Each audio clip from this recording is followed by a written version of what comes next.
Assalamualaikum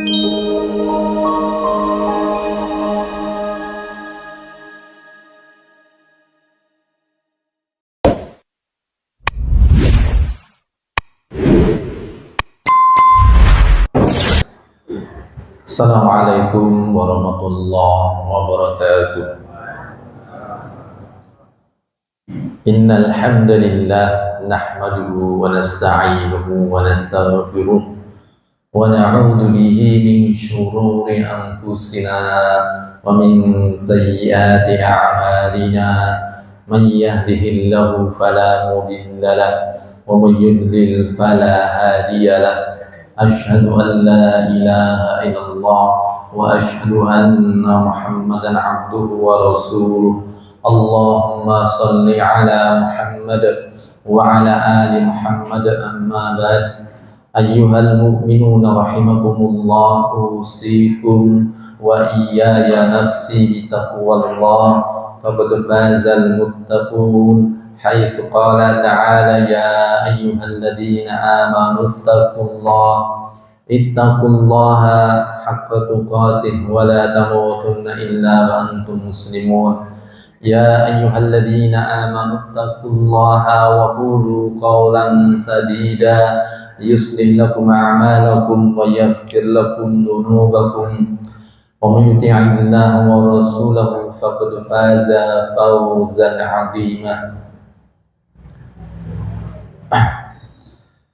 Bapak Ibu muslimin muslimat rahimakumullah, jamaah salat maghrib yang dimuliakan Allah. Puji dan syukur kita panjatkan kehadirat Allah atas segala nikmat yang tersurah dan terlimpah, dan atas taufik dan hidayah. Pada petang hari ini Allah kembali pertemukan kita di taman di antara taman surga, di majelis ilmu, dan di tempat yang paling dicintai oleh Allah di seluruh permukaan bumi, yakni di salah satu masjid di antara masjid-masjidnya Allah. Hadirin yang dimuliakan Allah SWT, kita lanjutkan kajian tentang bagaimana perhatian Islam terhadap tarbiyatul aulad. Di pertemuan terakhir ketika kita bahas tarbiyatul aulad, urutannya adalah sampai pada bagaimana perhatian Islam ketika anak itu lahir, dari mendoakannya, mentahnik dan sebagainya. Di kesempatan kali ini kita akan sampaikan hal yang masih terkait dengan perhatian Islam hingga menunjukkan seperti apa keadaan ketika bayi itu lahir, sehingga ini bisa menjadi acuan bagaimana kita memperlakukan anak-anak kita pada saat ia lahir. Sesuatu yang kita memang pernah mengalami masing-masing di saat bayi, tetapi kita sudah tidak mengingatnya lagi. Ketika bayi, apa yang kita rasakan, apa yang kita pikirkan, apa yang kita lakukan, ada yang ingat enggak? Kelingan bayi ini berapa? Zaman bayimu piye kelingan enggak? Enggak ada yang ingat, ya. Nah, karenanya syariat dalam hal ini Quran dan Sunnah telah menunjukkan seperti apa keadaan bayi dan bagaimana situasi pikiran, rasa, pendengaran dan penglihatan mereka, ya, yang dengan pengetahuan ini bisa menjadi rekomendasi bagi para orang tua semestinya bagaimana kita memperlakukan anak-anak kita. Hadirin yang dimuliakan Allah SWT, informasi yang sangat penting dari Allah dan Rasul-Nya keadaan anak kita pada saat lahir, bahwa ketika anak itu lahir sudah dalam keadaan fitrah, karena semua lahir sudah lolos seleksi.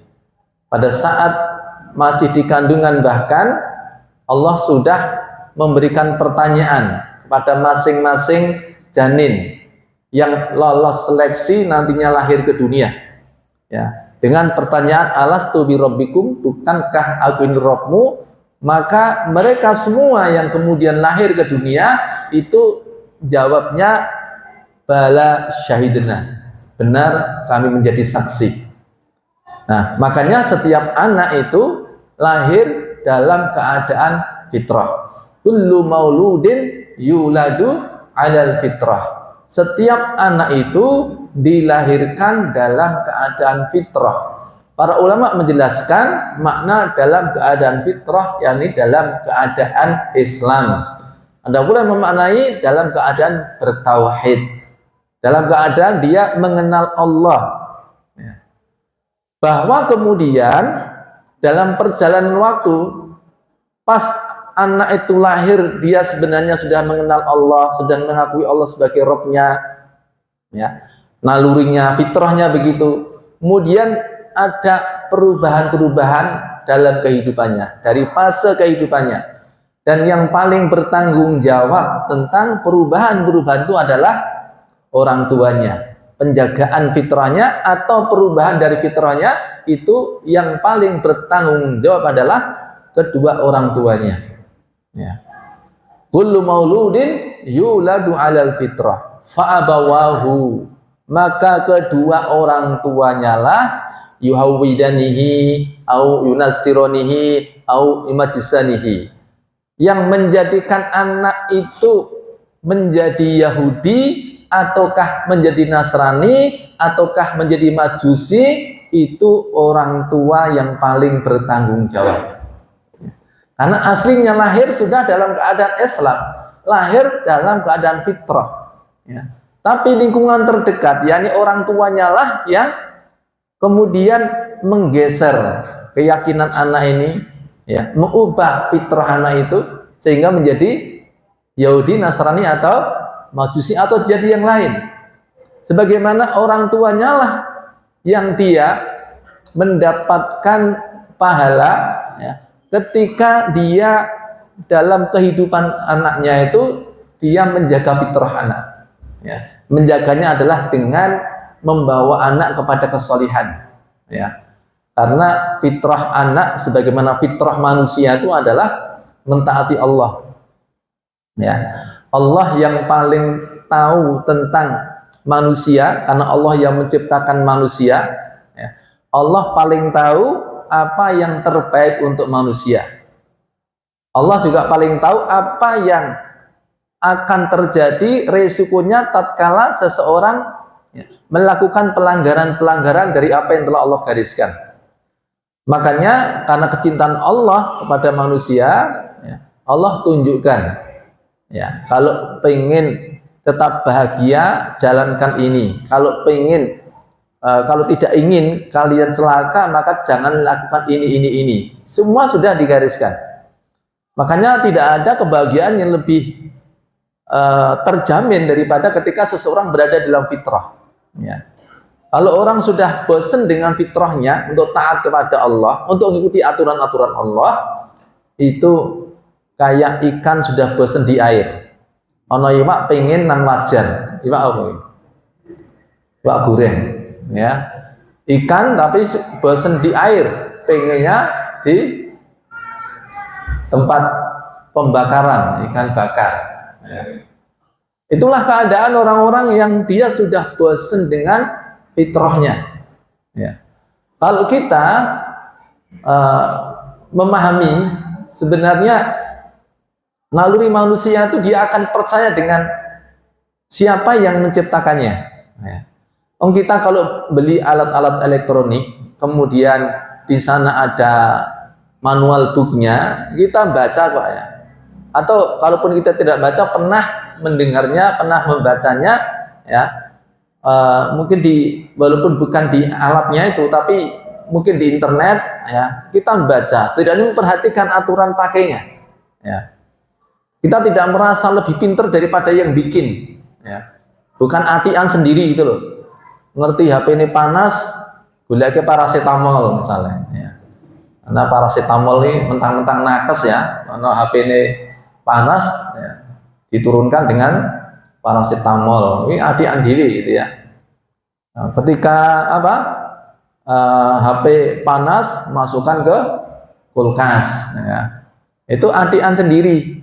Ya, sama orang-orang yang ketika dia punya keluhan-keluhan, punya masalah, punya problem, itu aslinya Allah sudah menunjukkan jalan keluarnya. Cuman kadang-kadang manusia keminter, ya, maka semakin suat, ya, keadaannya malah semakin parah.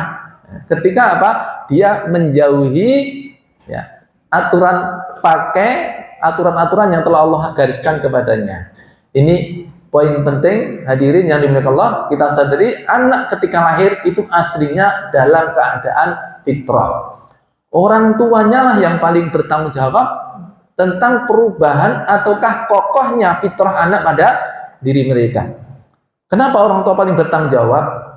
Hadirin yang dimuliakan Allah, bahwa ketika anak lahir itu, karakter yang akan terbentuk itu tergantung apa yang dikonsumsi, ya, bayi itu. Apa yang dikonsumsi oleh anak kita itu, ya. Dikonsumsi dari si makanannya, dikonsumsi dari penglihatannya. Pertama kali yang berfaedah adalah pendengaran. Apa yang biasa dia dengar, apa yang biasa dia lihat, itulah yang akan menjadi karakter anak. Anak itu akan menjadi seperti apa tergantung apa yang dilihat, apa yang didengar. Ya. Nah, yang didengar pertama kali suara siapa? Suara orang tua atau suara yang diperdengarkan oleh orang tua. Yang pertama kali dilihat oleh siapa? Oleh kedua orang tuanya atau tontonan yang diperlihatkan orang tua kepadanya. Makanya Imam Nawawi ketika menjelaskan hadis tentang keutamaan sholat di rumah. Jadi keutamaan sholat di rumah. Jangan-jangan nanti ada yang kaget mendengar hadis ini. Ya. Inna khaira sholatil mar'i fi baitih. Sesungguhnya sebaik-baik sholat seseorang itu adalah sholat yang dikerjakan di rumahnya. Sudah pernah dengar hadis ini, Pak? Kaget betul? Yo, ono komane ini rotok garis ya. Untuk terapi bagi yang menjadikan rumahnya seperti kuburan, ya. Pemarah atau tinggu sholat, ya. Sebaik-baik sholat seseorang adalah sholat yang dikerjakan di rumahnya. Ya. Pemain bisa sholat betul, Pak? Ya. Mau terus menunggu isak mulai, ya. Isak, saya turun rampung isi koma, ya. Innal maktubah, kecuali sholat wajib. Ya. Sholat qobliyah bagus di mana, Pak? Di rumah. Sholat ba'diyah bagus di mana? Sholat tahajud bagus di mana? Sholat duha bagus di mana? Tahiyatul masjid bagus di mana? Rumah. Ya sholat sunnah loh ya. Ya, kalau tahiyatul masjid tetap di masjid. Ya. Maksudnya sholat sunnah yang tidak terkait langsung dengan masjid. Tidak ada tahiyatul bait masalahnya. Ya. Ini mungkin juga ada yang protes. Udah tahu qobliyah lebih bagus di rumah, kenapa Ustaz tadi kok sholatnya di apa? Di Masjid Asobah. Ya kalau saya menunggu adzan dulu, baru saya sholat qobliyah maghrib sampai di sini mungkin udah hampir isya, ya, telat. Jadi dalam pelaksanaannya ya nanti fleksibel, tentu kondisional dan prioritas. Ya. Kalau sudah nanti dibandingkan dengan apa ini sholat di masjid, ya, qobliyah di masjid dengan di rumah bagus mana, Pak, tadi, Pak? Bagus di rumah. Qobliyah di masjid dengan tidak qobliyah bagus mana? Nah itu dia. Ya bangannya orang qobliyah ya nang masjid tetap itu bagus daripada tidak qobliyah. Ya. Hadirin yang dimuliakan Allah SWT.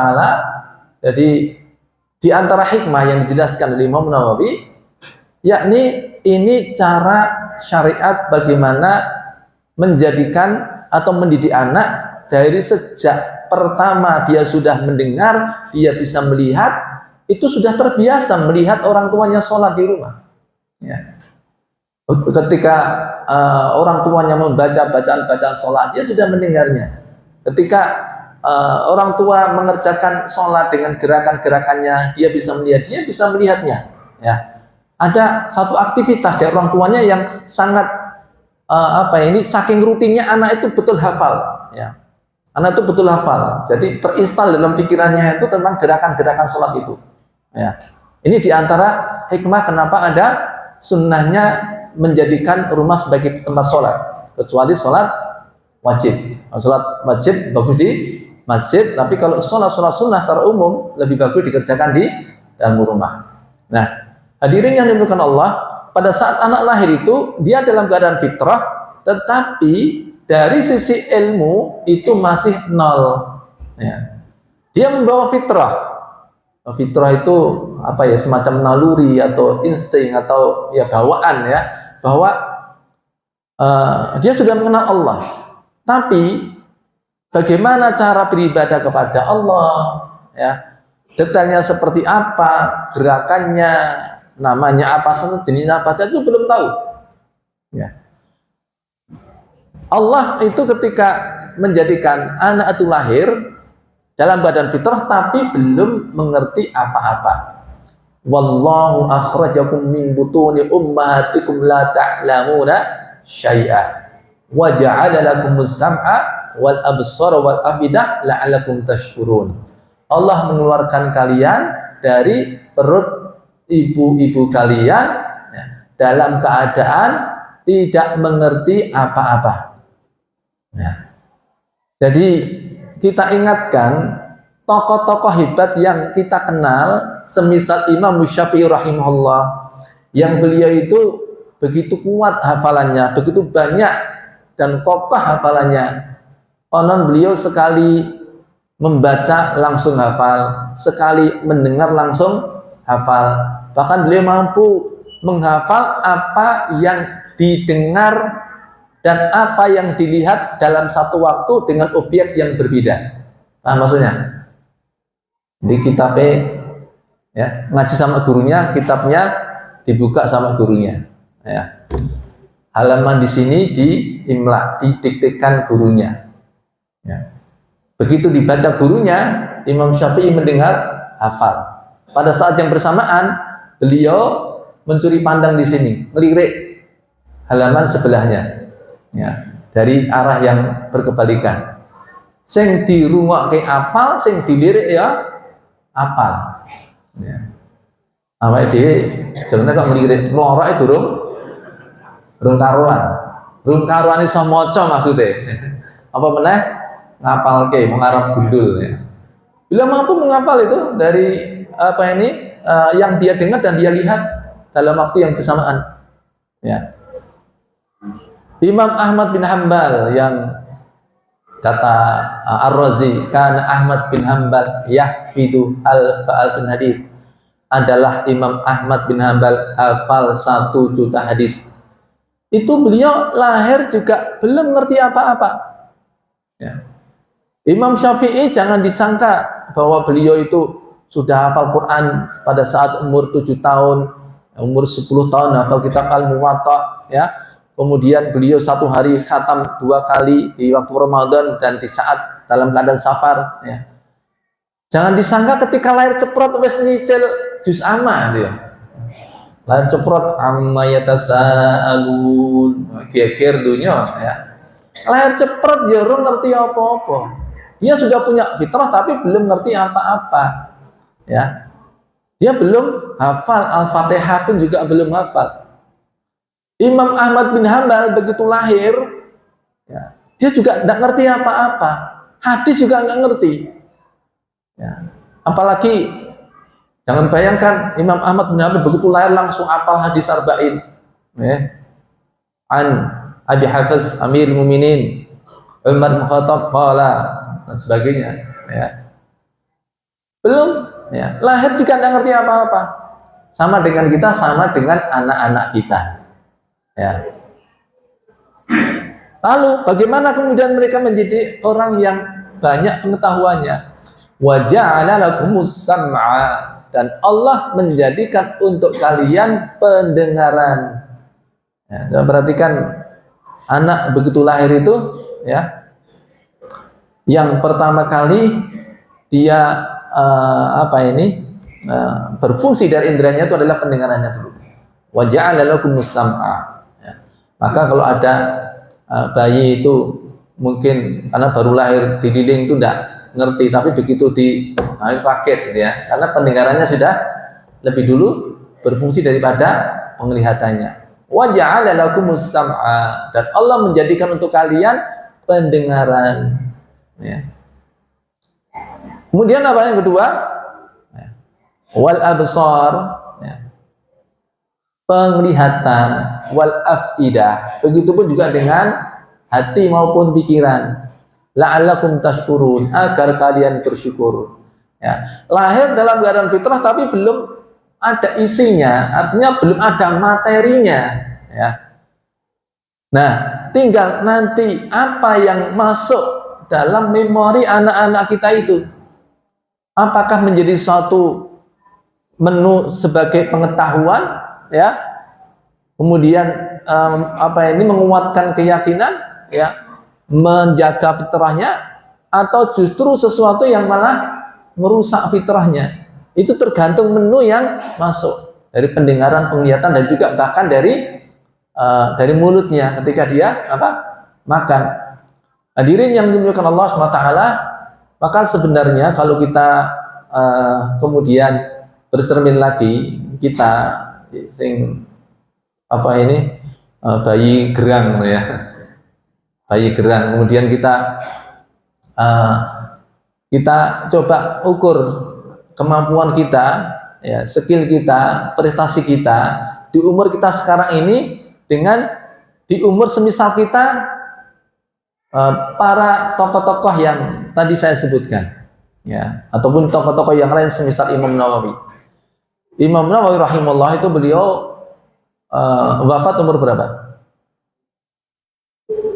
Umur berapa wafatnya? Beliau lahir 631, wafat 676. Ya. 631, ya, 676 dikurang 631 berapa? Wis ngopi dulu, nah. Ngopi biasanya pinter, ya. Nanti tambah-tambahan pengurangan insyaallah lancar. Berapa? 45 tahun. Jangan bayangkan Imam Nawawi yang punya karya paling bestseller di sepanjang generasi, ya, kata para ulama bahwasanya aktaru kitaban intisyaran fi biladil muslimin ba'da kitabillah. Riyadhus Shalihin diklaim sebagai kitab yang paling banyak tersebar di dunia kaum muslimin setelah kitabullah. Itu kitab Riyadhus Shalihin. Ya. Dan juga best yang dihafal, ya, oleh para penuntut ilmu, itu yang paling banyak dari sekian kitab itu, ya, paling banyak adalah kitab Hadis Arba'in. Ya, ilmunya luar biasa. Ya, jangan dikira kemudian kita bayangkan Imam Nawawi udah jenggotnya udah putih semua, sampai alisnya juga sudah putih semua, ya, kemudian udah keriput. Enggak, beliau itu wafat ketika umurnya, nah, dibandingkan sama saya, ya, bisa jadi 9 tahun lebih muda daripada saya sekarang ini, ya. Bayangkan kita nomor tua banget nih. Ya, wis tua nih. Imam Nawawi lebih muda daripada saya, ya. Hitungannya hitungan hijriah, ya. Saya kalau hitungan hijriah, ya, sudah 55 mungkin atau 54,5, ya. Nah, beliau, ya, wafat ketika umur 45 tahun, tapi karyanya luar biasa. Nah, coba kita bandingkan. Ini ada yang umur 45 tahun, capaiannya dibandingkan dengan Imam Nawawi, ya, Pak. Ya. Atau mungkin anak-anak kita bandingkan dengan Imam Syafi'i rahimahullah, ya. Di umur 7 tahunnya wis hafal Quran durung, umur 10 tahun wis kitab Al-Muwatta, kitab hadis yang ditulis Imam Malik sudah hafal belum? Ya. Sudah belum? Kira-kira kalau ada perbedaan antara kita, anak-anak kita dengan mereka itu bedanya ganti, Pak. Bedanya di mana? Beda nasib, ya. Beda nasib. Kono uripe kok di tengah-tengah para ulama dan sebagainya. Enggak semuanya juga. Imam Nawawi itu yang ngerti potensi dia itu bukan ayahnya. Ayahnya enggak ngerti kalau anaknya itu ternyata orang pinter, ya. Justru seorang ulama yang ketika lihat ciri-ciri dari Imam Nawawi, dia yang bilang ke orang tuanya, ini kalau besar ini anakmu ini insya Allah jadi ulama besar. ya. Sampai orang tuanya bilang, ayahnya itu, apakah Anda seorang peramal? Oh bukan, ya. Tapi saya bisa melihat bakat yang ada pada anak bapak, ya. Tidak semuanya tuh berasal dari keluarga para ulama, ya. Tapi mereka bisa hebat. Nah, pertanyaannya lagi tadi, bedanya ngerti Pak? Bedanya apa? Apa? Bakat. Nah. Oh, ora bakat ini ya. Nek alasan ora bakat itu wis aman kabeh, aku ora bakat. Ya. Engko anak era tahu di kon ngaji piye-piye, kok ora kaya Imam Syafi'i, ora bakat kok. Ora diajake ya, ora diajari kok. Wonten ngono ora bakat. Coba apa coba bedanya? Dari ayat tadi aja. Wallahu akhrajakum min butuni ummahatikum la ta'lamuna syai'a wa ja'ala lakumus sam'a wal absara wal afidah la'allakum tashkurun. Bedanya kenapa? Allah mengeluarkan kalian dari perut ibu kalian dalam keadaan tidak tahu apa-apa. Lalu Allah menjadikan untuk kalian pendengaran, penglihatan, hati maupun pikiran agar kalian bersyukur. Bedanya kenapa? Apa? Pendengaran mereka berapa, Pak? 2. Awake dhewe piro iki? Loro, ya. Mata kita berapa? 6 baru mata kaki ya. Mata di kepala 2, mereka juga 2. Ayo, bedanya ganti ya, Pak. Apa bedanya? Hati pikiran ya dan beda ya. Apa bedanya? Kalimat terakhirnya la'allakum tashkurun. Bedanya level apanya? Level syukurnya. Makna syukur adalah tasrifun ni'mah ala muradi mutiha, menggunakan nikmat sesuai dengan kehendak yang memberi. Ya. Allah berikan kepada mereka pendengaran. Ini kalau berhubungan dengan si anak, si personnya, ya. Lalu dia pergunakan pendengarannya untuk mendengarkan apa-apa yang seharusnya didengar, yang baik, yang layak didengar, dan mereka tidak mendengarkan apa-apa yang tidak layak, tidak baik, apalagi tidak boleh didengar. Maka begitu mendengarkan ilmu langsung nyantol, ya. Kayak Abu Hurairah, Masya Allah, beliau sama sekali tidak mencatat hadis, tapi semua yang didengarkan dari Rasulullah hafal, ya, dan tidak pernah lupa lagi. Ya, 5.374 tadi diriwayatkan oleh Abu Hurairah. Ya. Abu Sa'id Al-Khudri beliau ranking ke-7, ya. Sebanyak 1.170 hadis yang diriwayatkan. Beliau, ya, bahkan tidak punya catatan hadis, ya. Bahkan beliau itu melarang santrinya nyatet hadis. Bukan sekedar orang nyatet apa-apa. Ojo nyatet karo muridnya ngono. Kita cocok ya dari muridnya Abu Sa'id Al-Khudri. Ojo nyatet hadis orang untuk dicatat katanya. Kalian jangan mencatat hadis. Gimana kami menghafalnya? Hafalkanlah oleh kalian seperti ketika aku menghafalkan. Ya. Saya dengar dari Rasulullah, saya perhatikan betul, ya. Setelah itu saya ulang-ulang sehingga tidak hilang dari dari diri saya, dari jiwa saya. Itu yang disebut para ulama al-ilmu fis sudur. Ilmu itu menyatu dengan dirinya, ya. Bukan kayak harddisk eksternal, ya. Nggak butuh digoleki nang, ya, laptop, ya. Sekarang kan begitu ya. Al-ilmu fi Gemini, al-ilmu fi ChatGPT, ya. Al-ilmu fi Google, ya. Al-ilmu fi internet, ya. Jadi terus maknanya ilmu itu apa? Ilmu harusnya yang menyatu dengan dirinya, ya. Nah, jadi mereka mendengarkan apa-apa yang selayaknya didengarkan, dan mereka tidak mendengarkan apa-apa yang tidak faedah untuk didengarkan. Ini kalau hubungannya dengan personal. Kalau Anda sebagai orang tua, ya, ketika mendapati anak panjenengan alhamdulillah diberi pendengaran normal, ya, wujud syukurnya apa?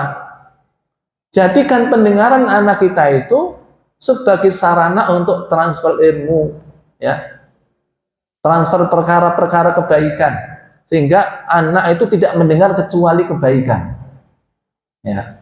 Kalau yang masuk itu kebaikan-kebaikan, maka nanti outputnya juga kebaikan. Begitupun syukur dalam berhubungan dengan mata. Ya. Mereka menggunakan mata mereka untuk melihat, membaca apa-apa yang harusnya dilihat dibaca, atau yang layak yang baik untuk dilihat dibaca. Dan mereka tidak menggunakan kedua matanya untuk melihat perkara-perkara yang tidak baik untuk dilihat, tidak boleh untuk dilihat, apalagi yang betul-betul haram untuk dilihat. Sehingga ketika mata mereka pergunakan untuk menyerap ilmu, itu fungsinya kayak scan, itu kayak scanner. Jadi begitu dilihat, hafal posisinya. Ya, nanti bisa menyebutkan ini ayat sekian, itu sebelah kanan bagian bawah, ya, pojok kanan, pojok kiri, ya. Kayak fungsinya kayak scan. Kenapa? Karena memang ya apa? Dia hanya menggunakan mata sesuai dengan apa yang Allah kehendaki. Ya. Sehingga untuk mendapatkan kebaikan-kebaikan itu lebih mudah. Nah, itu rahasianya. Begitupun hati maupun pikiran. Ya. Sehingga pikir apa itu juga yang akan apa? Menjadikan Anda seperti apa. Nah, ini makanya hadirin yang dimuliakan Allah SWT, penting sekali bagi orang tua memperhatikan apa yang dikonsumsi anak-anaknya, ya, apa yang didengarnya, apa yang dilihatnya, ya, termasuk juga apa yang dia makan. Oh ini, ya, betul-betul menjadi tanggung jawab orang tua, ya. Apa yang dimakan anak, itu yang akan membentuk karakter anak, ya. Yang akan menentukan anak itu diantara menentukan dalam tanda kutip, ya, hanya bukan kemudian 100%, ya, tapi punya andil yang dominan menjadikan anak itu terjaga fitrahnya atau menyimpang, ya. Makanya Allah perintahkan kepada orang-orang beriman itu seperti Allah perintahkan kepada para rasul untuk makan yang baik-baik, ya. Di dalam hadis arba'in, hadis yang ke-10, ya, innallaha tayyibun la yaqbalu illa tayyiban wa innallaha ta'ala amara al-mu'minina bima amara bil mursalin faqala ya ayyuhar rusulu kulu minat tayyibati wa'amalu shalihan wa qala ya ayyuhalladzina amanu kulu min tayyibati ma razaqnakum, ya. Allah Maha baik, tidak menerima kecuali yang baik-baik. Dan Allah Ta'ala telah memerintahkan kepada orang-orang beriman seperti Allah perintahkan kepada para rasul. Faqala, Allah perintahkan pada para rasul, ya ayyuhar rusulu kulu minat tayyibati wa'amalu shalihan. Wahai para rasul, makanlah yang baik-baik dan beramal salehlah. Kalimatnya perhatikan urutannya, ya. Pertama kali perintahnya apa? Ya. Kulu minat thayyibat, makanlah yang baik-baik. Wa'malu salihah, wa'malu salihah, dan beramal salihlah. Ini satu tahapan, satu urutan. Kalau yang dikonsumsi itu yang baik-baik, maka yang muncul adalah outputnya adalah amal baik, ya. Kalau bahan bakarnya dari yang baik-baik, ini akan menjadi energi kebaikan. Makanya Rasulullah SAW itu menggambarkan seorang mukmin itu dengan perumpamaan sangat bagus. Beliau bersabda, matal mu'min laka matalin nahlah akalat tayyibah wa wada'at tayyibah. Perumpamaan seorang mukmin itu seperti seekor lebah. Lebah tawon madu, ya. Dia makan yang baik-baik, lalu dia mengeluarkan yang baik-baik pula. Apa Pak yang dikeluarkan oleh lebah? Madu bagus nggak itu? Ya. Apalagi itu dari knalpotnya, dari mulutnya Pak. Ilere ya. Ilere tawon ini apa? Propolis, ya. Organi yo larang. Isa nggo tombo, ya. Ilere dhewe coba dikiloni, nah. Datangi turu kelompok kayak payu apa ora, ya. Nah, karena yang dimakan yang baik-baik, maka yang dikeluarkan juga yang baik-baik, ya. Ini mafhum mukhalafahnya Kalau yang dikonsumsi itu dari yang kotor, yang buruk, yang haram, maka output dari perbuatan karena bahan bakarnya dari yang buruk tadi, kalau dia ngomongnya yang jelek-jelek. Kalau dia berbuat, perbuatannya yang buruk-buruk sesuai dengan apa yang dikonsumsinya. Ya. Jadi mohon maaf kalau mungkin ada yang sudah merasa nanti juweh jeleh ngandani anake, ya, dikuandani soro piye-piye ora iso, ya. Coba dikoreksi, ya. Jangan-jangan dia nasihati anak dengan cara yang baik-baik, tapi ngasih bahan bakarnya, sumber energinya dari yang kotor-kotor, yang buruk-buruk, ya. Jadi orang kodal gitu, ya. Jadi lebih mandi sing saka internal sing dilebokke nang wetenge wae ya. Daripada apa yang masuk dari telinganya. Ya. Kali rumah tindak ngrungokne, dikandani rumah tindak ngrungokke. Ya. Sok-sok yang ngrungokke metu kok tengen, metu kok mlebu tengen, metu kiwa. Ana ya sing mlebu tengen, metu ya tengen. Nanti urung sempat tekan jero langsung mendat ya. Nah, makanya ini penting sekali hadirin yang dimuliakan Allah, kita perhatikan apa yang dikonsumsi anak-anak kita, ya. Apalagi terlepas dari ini ada perbedaan para ulama tentang kesahihannya, tapi banyak para ulama-ulama yang siqah menyebutkan tentang hal ini, ya, bahwa daging yang tumbuh dari yang haram maka neraka lebih berhak untuknya, ya. Neraka lebih berhak untuknya. Artinya ya, di dunia dia akan melakukan amal-amal yang membawa ke neraka. Kenapa? Karena yang dikonsumsi dari yang haram. Ya. Maka bagi yang menyadari selama ini yang dikasihkan ke anaknya itu dari yang haram, berhenti. Ya. Kecuali kalau memang jarak. Ya. Jadi wong tua sing durhaka. Ya. Wong tua kok durhaka ya. Karena dia tidak menunaikan hak anak. Dia durhaka, ya, kepada anak. Jadi durhaka itu tidak hanya kepada orang tua, kepada anak juga bisa durhaka. Ketika apa?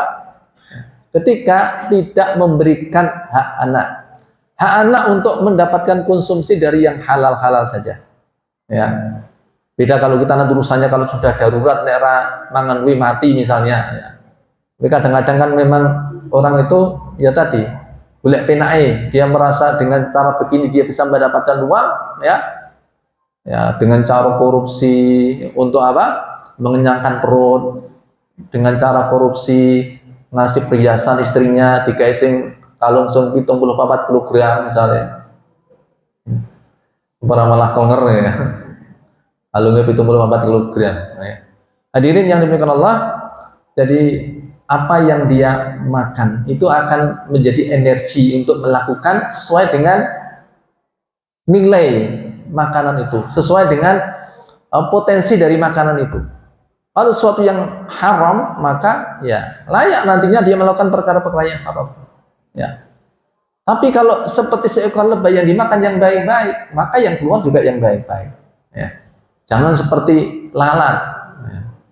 Maka kalau kita perhatikan lebah itu, tawon ini, ya, itu enggak kita dapati di tempat sampah, kecuali lagi kesasar loh ya. Atau mungkin disandra para lalat. Itu nek laler nek mencok nanggon awake dhewe ngene kadang-kadang senggon pas koreng apa pas apa dia. Atau lagi nelotokke penyakit itu loh. Ya. Dia kalau disuruh di tempat-tempat yang bunga yang wangi dan sebagainya itu ya enggak betah. Ya kira-kira ya mumet sirai lah ya. Ada wong laler yang menunggu ya. Dan dia tuh bisa mencium aroma busuk itu dari jarak yang sangat jauh. Ya. Ada orang kalau kecondongannya tempat-tempat maksiat, itu tempat maksiat itu waduh, delik nggone, ya ngerti ya. Ya. Sinyalnya dhuwur ya. Dulu pernah, saya kan udah beberapa kali jadi kontraktor ya, kontraktor maksudnya ya. Dulu saya pernah ngontrak di satu daerah itu, ya. Saya punya tetangga. Itu pagar dhuwur ya. Momen-momen tertentu dulu belum ada HP ya. Momen tertentu kok banyak mobil dari luar berdatangan. Ya, penasaran janjane ono apa to? Tiba-tiba apa? Adu jago. Ya. Itu mau penunggu dari luar. Ya ketika itu saya batin kok ya udah ngerti nek ngene ono panggonan adu jago ngono lho, ya. Wis sing ngandani sapa ya. Ya, laler kira-kira ya ngono kuwi ya. Dari tempat yang jauh aromanya udah ya. Jadi ngelewatin ini pas teko rono ku ya ngliwati masjid, ngliwati tempat pengajian, tapi ya panjang di habitat ya ora mampir. Ya. Ya misalnya mampir masjid ini ya nyolong sendal ya. Baru kudu meneh. Ora betah suwe-suwe rungane ceramah apa melu salat. Makanya hadirin yang dimuliakan Allah, nah ini yang kita perhatikan apa yang dikonsumsi anak-anak kita ya. Dari mulutnya, makanan yang kita berikan untuk anak-anak kita sejak kali ya dia bisa makan ya, itu pastikan hanya dari yang halal saja. Karena itu bahan bakar yang nantinya akan menghasilkan output ya sesuai dengan poin yang dia makan tadi. Ya, yang halal atau yang haram. Perbuatan yang muncul juga seperti itu. Begitupun juga apa yang dikonsumsi anak-anak kita dari pendengaran, penglihatan. Anak itu karakternya tergantung apa yang biasa dia dengar, biasa dia lihat. Akan menjadi seperti itu. Ya, saya kira semua sudah tahu karakter anak itu niru gampang banget itu ya. Apa yang didengar, apa yang dilihat itu yang ditirukan. Ya, dan itu yang akan bentuk karakter anak. Nah, maka pastikan anak-anak kita mendapatkan asupan yang baik. Ya. Mengkonsumsi yang baik-baik dari mulutnya, dari pendengarannya maupun dari kedua matanya, yang hari ini memang tantangannya tentu berat ya. Maka sebagai orang tua ya usahakan menjaga komunikasi dengan baik ya, untuk anak-anak kita ya. Kalau masih anak-anak masih bayi kan temanya masih bayi ya, itu yang paling penting adalah sering memperdengarkan yang baik-baik, sering melakukan kebaikan-kebaikan ya, diperlihatkan di depan anak kita itu ya kebaikan-kebaikan sehingga itu yang akan terinstall di dalam jiwa anak-anak kita. Ini aja yang bisa saya sampaikan untuk pertemuan kali ini. Akhirul kalam, assalamualaikum warahmatullahi wabarakatuh. Surah 10